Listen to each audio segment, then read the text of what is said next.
Hi guys, welcome to our channel mister Sisindri. Big boss Telugu season 8 హౌస్లో ఈ వారం family week అన్న సంగతి అందరికీ తెలిసిందే. ఇందులో భాగంగా ఒక్కొక్క హౌస్మేట్కి చెందిన కుటుంబ సభ్యులు బిగ్ బాస్ హౌస్లోకి వస్తూ వెళ్తూ ఉన్నారు.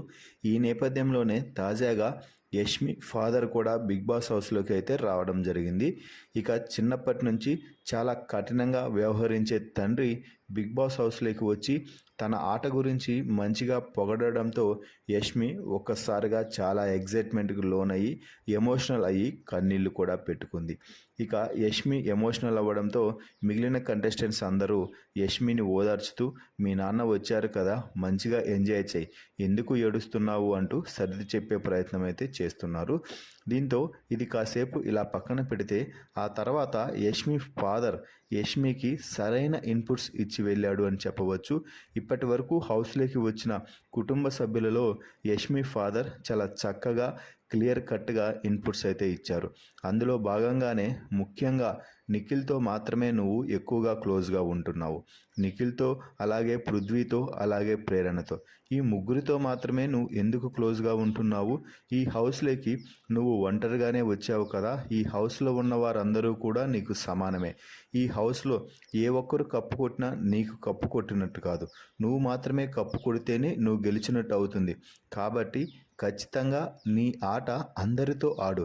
కేవలం ముగ్గురితో క్లోజ్గా ఉండి మరో ముగ్గురితో ఫైర్గా ఉంటే అవి తప్పుడు సంకేతాలుగా బయటకు వెళ్తాయి అంటూ ఇండైరెక్ట్గా నువ్వు వారి ముగ్గురితోనే క్లోజ్గా ఉండటం వల్ల బయట నెగిటివిటీ సంపాదించుకుంటున్నావు అంటూ అర్థమయ్యేలాగా అయితే చెప్పడం జరిగింది.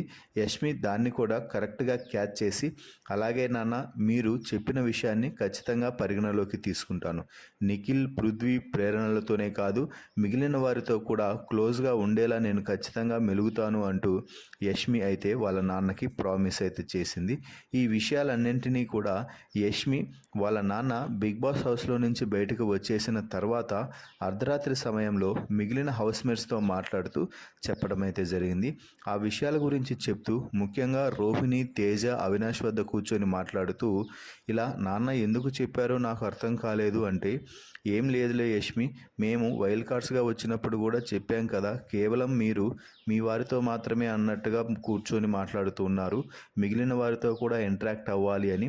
అదే మాట మీ నాన్న కూడా చెప్పాడు అంటే, సో అప్పుడు నాకు అర్థం కాలేదు, కానీ ఇప్పుడు నాకు అర్థమైంది అవినాష్, రోహిణి, ఖచ్చితంగా నాన్న చెప్పింది నేను పరిగణలోకి తీసుకొని ఇకపై అందరితో మంచిగా మాట్లాడతాను, మంచిగా గేమ్ ఆడతాను.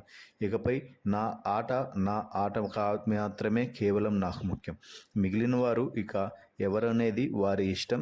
ఎందుకు అంటే ఇక కప్పు కొట్టే సమయం ఆసన్నమైంది కాబట్టి కప్పు కొట్టాలి అంటే ఖచ్చితంగా నా ఆట మాత్రమే నేను ఆడాలి. ఇక ఈ ఇంట్లో నాకు ఎవరు ఫ్రెండ్స్ లేరు, శత్రువులు లేరు, కేవలం అపోనెంట్స్ మాత్రమే అంటూ యష్మి వారికి చెప్పడంతో వారు కూడా అదే యష్మి, ఎవరి ఆట వారు ఆడితే మేలు, ఉంటామో పోతామో అన్నది ఇక ఆ దేవుడు నిర్ణయిస్తాడు అంటూ చెప్పారు. దీంతో యష్మి తన ఫాదర్ వచ్చి బిగ్ బాస్ హౌస్లో ఉన్న ఇన్పుట్స్ని ఏవైతే చెప్పడం అయితే జరిగిందో ఆ మాటలని అర్ధరాత్రి సమయంలో బయట పెట్టేసింది. ముఖ్యంగా నిఖిల్తో కొంచెం తగ్గించుకొని ఉండమ్మా, అంత క్లోజ్గా ఉండాల్సిన అవసరం లేదు అంటూ చివర్లో కొన్ని చురకలు అంటించి వెళ్ళడంపై కూడా బిగ్ బాస్ హౌస్లో యష్మి మిగిలిన వారందరికీ చెప్పడం నిజంగా విశేషమని చెప్పవచ్చు. మరి నిఖిల్ గురించి యష్మి ఫాదర్ చెప్పిన మాటలపై మీ అభిప్రాయాన్ని కామెంట్స్ రూపంలో తెలపండి. అలాగే మరిన్ని బిగ్ బాస్ లైవ్ అప్డేట్స్ కోసం మన ఛానల్ని చూస్తూ ఉండండి. Please subscribe our YouTube channel mister సిసింద్రి.